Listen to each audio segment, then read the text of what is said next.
And so at last, we come to the end of Frankenstein. And I'm really going to try to keep it much briefer this time. Really, I am.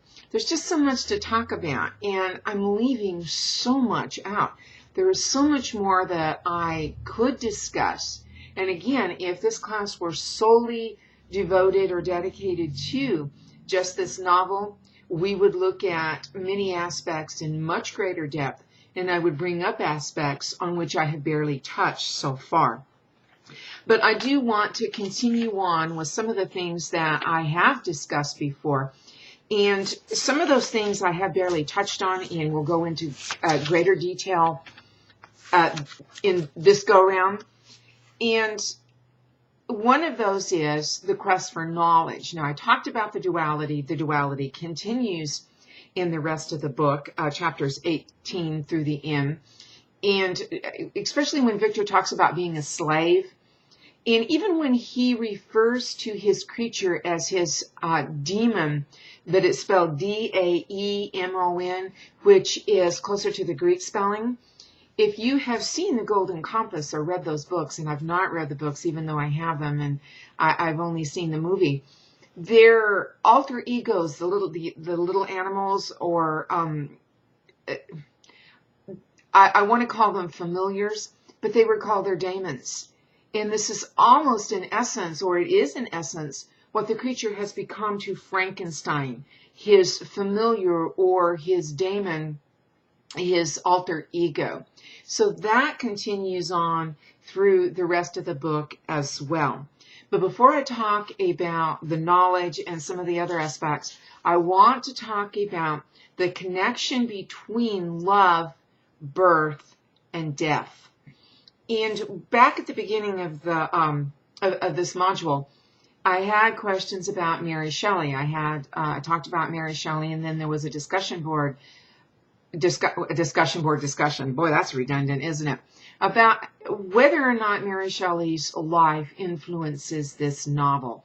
And I don't see how you can get around it. And most of you agreed. I don't think anybody disagreed with me. But remember, I wrote my thesis on this. I know about this.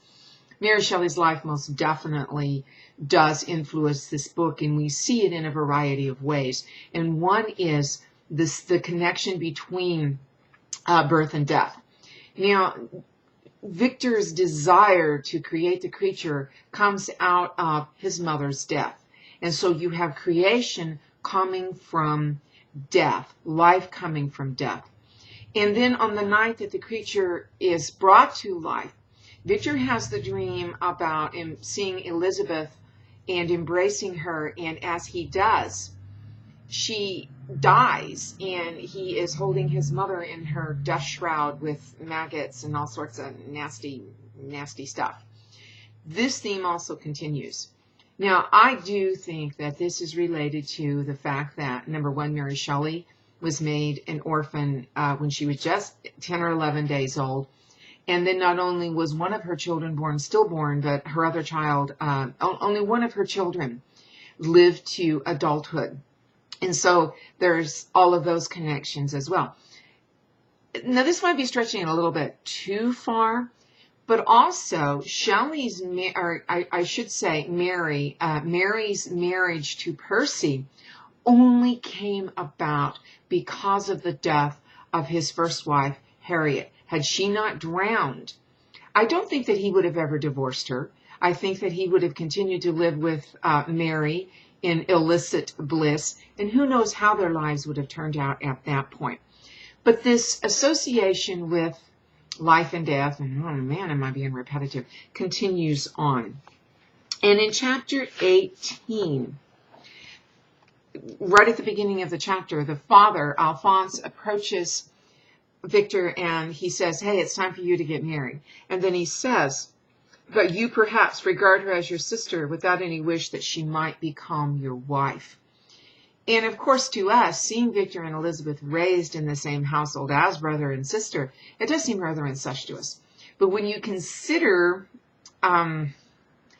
incest in the light of mythology, and think about Adam and Eve, what could be more incestuous than to marry the product of your own body speaking strictly, and I don't mean to offend anybody, but think about it. But Victor says, no, that's not the problem. But he does say, and in my book, it is on page 161, alas, to me, the idea of an immediate union with my Elizabeth was one of horror and dismay. Now, one might say, well, that's not really that connection between life and death, but it is more, he's filled with horror and dismay because he has committed to making a mate for the creature, and he needs to finish that before he does anything else. But I think there's something really much deeper than that alone in this part. And there's also then that correlation between he and Elizabeth becoming mates and the creature wanting a mate. So there's that whole kind of repulsiveness that surrounds this. And then over in chapter 21, and I'm not going to go through this chapter by chapter as I have before, because I want to try to cut out some of the unnecessary stuff where I'm just hitting it little by little. But in chapter 21, and it's page 190 in my book, and of course I know that means nothing to you, but just in case you have the same copy, this will help you. On 190 in chapter 21, he says, how many brides and youthful lovers have been one day in the bloom of health and hope, and the next a prey for worms and the decay of the tomb.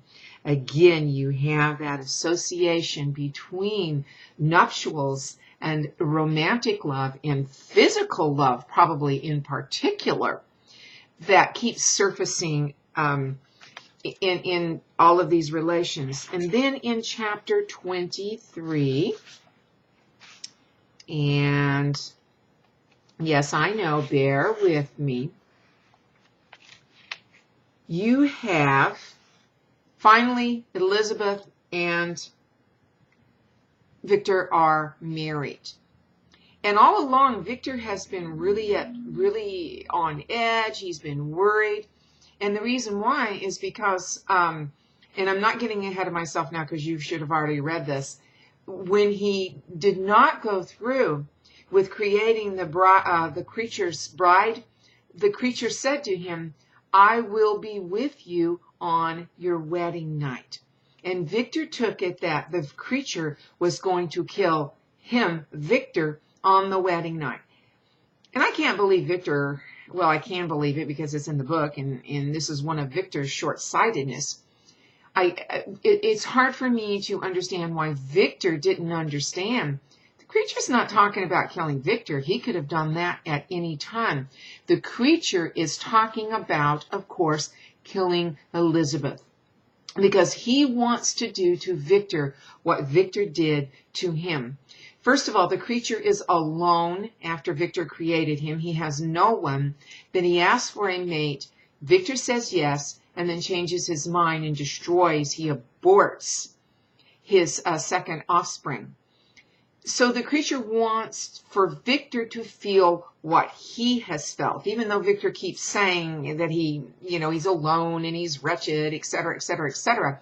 This is going to be the penultimate blow against Victor. And why Victor did not see it, I have no idea.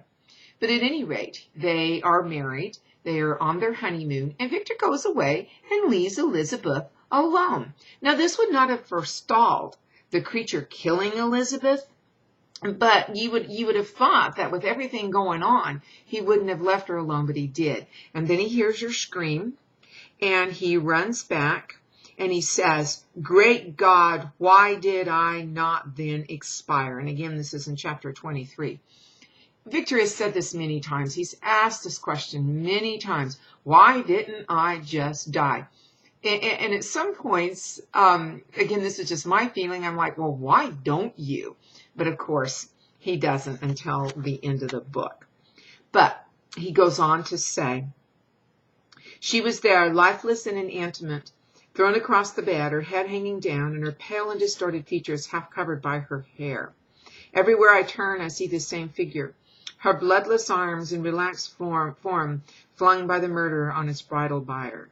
Could I behold this and live. And then he falls senseless to the ground. And by the way, there is a picture that many people say that this scene was taken from, and I'm going to post it, so look for it in lessons if you haven't seen it already.